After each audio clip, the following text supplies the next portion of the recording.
G'day everybody, I'm Patrick. Welcome to the workshop. This is my 400 wide jointer. It is a lovely old machine, but it just uses straight blades. A couple of weeks ago, I ran some old wormy chestnut through my jointer and it had paint on it. It didn't look like it had any grit in it, but it really did. And it destroyed the blades pretty rapidly. So I took all 4 blades to my sharpener. I got them back and I'm going to put them back in and I'm going to show you how to do it. Okay, a little bit of parts and terminology here. I'm assuming you have a jointer. Maybe you have never changed the blades before. I'll try and go through it as simply as I can. A jointer consists of an in-feed table where the timber starts and an out-feed table where the timber ends up. In the center, there's a cutter head, which is a rotating drum that holds a number of blades. That might be 2 blades. This machine has 4 blades. This drum has a location for each of those blades, and each blade gets pressed into this, I'm going to call it a gutter or a rebate, with these metal plates with nuts on them. I'm sure they have a technical name. I do not know what that is, but these little set screws here, these little nuts, allow you to put pressure onto the knife to hold it in position. Our job is to get all 4 knives parallel to each other and parallel to the outfeed table. And the way we do that is we place them in this slot, we tighten up the blades, and then we align them to that outfeed table and make sure each one is at the same alignment. I'm going to show you a way to check the alignment of each blade at both ends to make sure they're all parallel. The thing that I find most tricky about this is not actually the aligning of the blades. It's making sure they don't move around while you're trying to align them. But depending on your jointer, you might find that easier or more difficult, but I'll show you the method that I use. Here's a quick look at the geometry of the cutter head and the blades, and a good way to get them lined up when you're resetting the blades. Cutter head is a circle. It has a center point that it spins around and it has some number of blades. Mine has 4, yours might have 2 or 3. The geometry of the blades, when looked at from the edge, looks like that. There is some bevel angle here. The way the blades sit inside this cutter head is at a slight forward angle so that bevel sits outside of the outer diameter of the drum, and then there's an opposing one on the opposite side, or 3 or 4, again with that bevel, so it sits on the outside of the drum. A really good place to start when you're setting the height of your planer blades is just line up the edge of the bevel on the back of the blade with the outside edge of the drum. Now inside this trench, you also have the jib, which is a metal block which holds the blade in place, and usually there's some sort of hex nut there that presses against the inside of the channel. So place all of your blades with that back edge of the bevel aligned with the outer diameter of the cutter blade, and then go through the process of getting them all perfectly aligned for height, whatever process you find most easy, but I can outline one for you here. When you take a close look at these blades, the back edge of the bevel is aligned with the outside of the drum here. And that's the same on all 4 of them. Before you do any work on the jointer, make sure you unplug it completely, don't just turn it off. I like to do this with gloves, or I'm going to try and do it with gloves. Never use gloves when the jointer's on, that is, or any woodworking machine really, but the blades are sharp, all bits of pinchy metal, so gloves make this a little bit easier. On your jointer, there will be some way of stopping the cutter head moving. In my instance, this hole here, you can put something through there and that will stop this doing a full rotation. That's going to make it a lot easier for you to get in there and change those blades. Okay, so I went on the internet and this thing is called a jib. and those little nuts are called a jib screw, spelt G-I-B. It could be pronounced gib, it might be regionally specific, or maybe it's just one way and not the other way, but this is a jib. There are also springs in this rebate here. Those springs support the blade. This jib is slightly wedge shaped. It's relatively common for them to be that way. It depends on the jointer.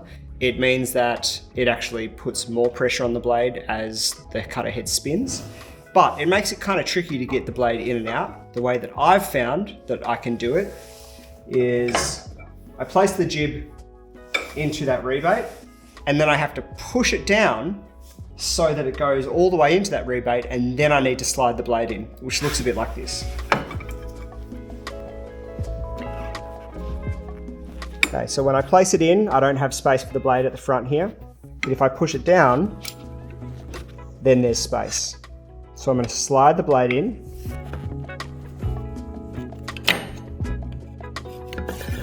and slide it all the way back. This is why it's really nice to have gloves. Okay, and my jib is slid a little further back than I need it to be. But now I've got the blade in there, sitting on the springs. It can spring up and down, and the jib is in place too. Now that that first blade is slightly in there, I'm going to gently tighten those screws. I still want a little bit of movement in the blade at this stage because we're still doing the alignment. And we're actually going to align it with the outfeed table. Now, for this method that I'm going to show you, you need to lower the outfeed table slightly. Any good jointer should be able to do that. You don't need to lower it much, just a bit lower than it normally is. And that's important because we're actually going to align the blades slightly higher than the outfeed table and then bring the outfeed table up to meet those blades. Once you put a little bit of pressure on these two end jib screws, not too much, so that it can still move slightly. You want to basically just try and align the blade with the top of the outfeed table by using a piece of timber like this that is in fact flat. Now this is a bit of a chicken and egg situation. If you do not have any flat timber and you don't have a jointer to flatten it because you're replacing the blades, you need to figure out some other way of getting it perfectly flat. That might be using the edge of a piece of plywood, or it might be running through some timber through your table saw, or using a hand plane, but it needs to be dead flat. Don't use something too soft. This is a nice piece of black butt. It's very stable and dry, and I flattened this on the table saw. By resting the timber on the outfeed table, we can press those blades down until they're sitting roughly at the same height as the outfeed table on both sides, and then apply a bit of tension. Now, this is where the magic happens. On our board, we draw a line. That's our first reference line. We align that line with the edge of the outfeed table, where the outfeed table finishes, and then we gently spin that blade and we see how far that line travels. And then you just put a little mark where it traveled to, and then you do exactly the same thing at the front. Line up your reference line with the edge of the outfeed table, move the blade, and see how far it travels. Now this front one traveled less far than the back one. I've actually got 2 marks there, which means either the front blade needs to come up very, very slightly, or the back blade needs to go down. You can do whichever one works better for you. And I think I'm going to try and wedge this front one up slightly because it's easier for me to put a little tiny screwdriver there and wedge that blade up than it is for me to tap the back blade down. But it just depends on your jointer. The amount we need to move this is incredibly small. There will be some trial and error. You will overshoot it and then you'll have to come back. Once we get the first one done, we go through and do that exact same process with every other blade.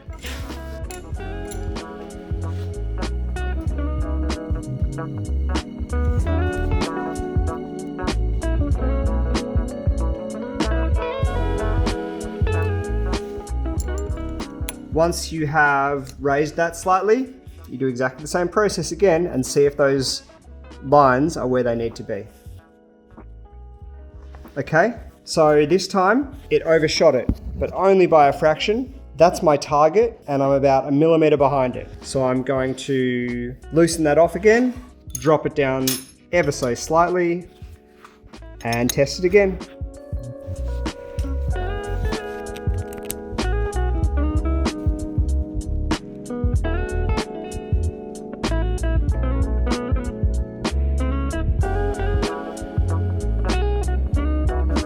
Okay,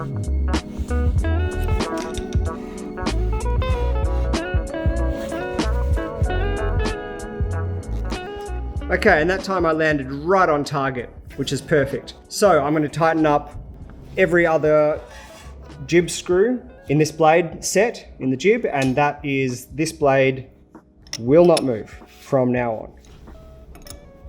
This becomes our reference. Once you've tightened all the jib screws, it is worth checking that everything has remained aligned, because sometimes the tension can mess with things. Like I said, tedious process. This is one of the reasons that people use helical jointers now.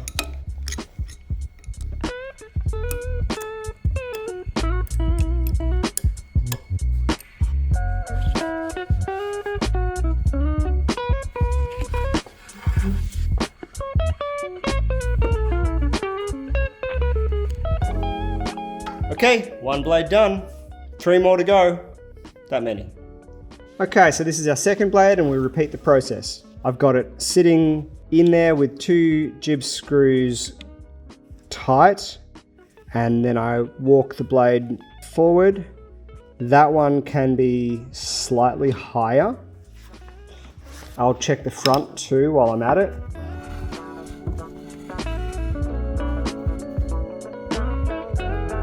And that one's spot on. So the back one we just need to raise slightly higher. That can be tricky because it's sometimes hard to get them to pop out. The springs only really work when all of the jib screws are unscrewed.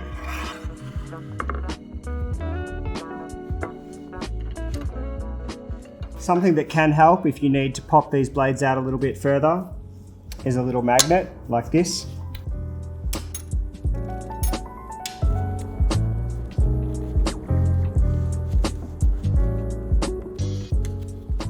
Okay, that's pretty spot on. Tighten that one up. Check it again. Lovely. Check the front one again. Oh, that makes me happy. Okay, 2 blades out of 4 done.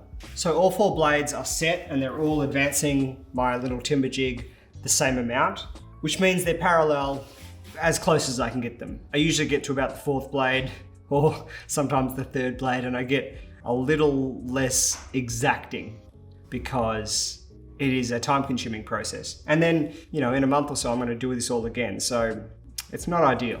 Again, I mentioned this before. I love these big old machines, but there's a very good reason that people have gone to helical heads, and this is a big part of it. There are more blades in a helical head machine, which means you've got to change each one individually. But if you chip one blade, you don't need to change all of them. And you don't need to reset the height because they're set in a specific machined bed. So that's almost a good enough reason to replace this wonderful old machine. Everything gets tightened up one more time, systematically, blade by blade.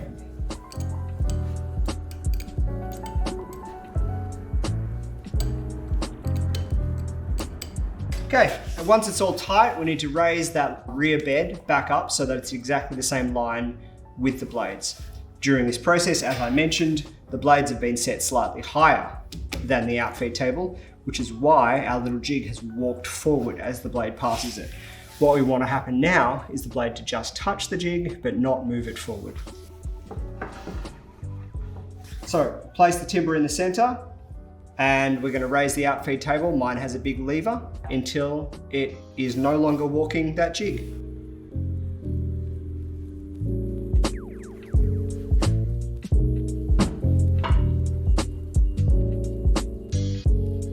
Okay, so the blade is where it needs to be. I can just hear it touching the timber, but it's not moving it. That's what I want. So this can get locked off at the back, and then we are all done.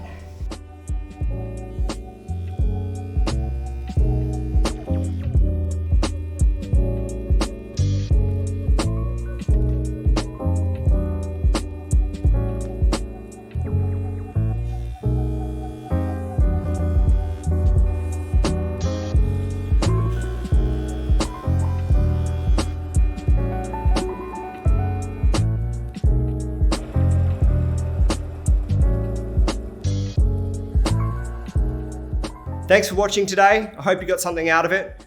I have never liked changing the blades on the jointer, but just having those steps ironed out has made the job a lot easier and something that I fear less. Don't forget to like and subscribe. There are some links down below to bits and pieces that I've used in the video. I'll see you next week.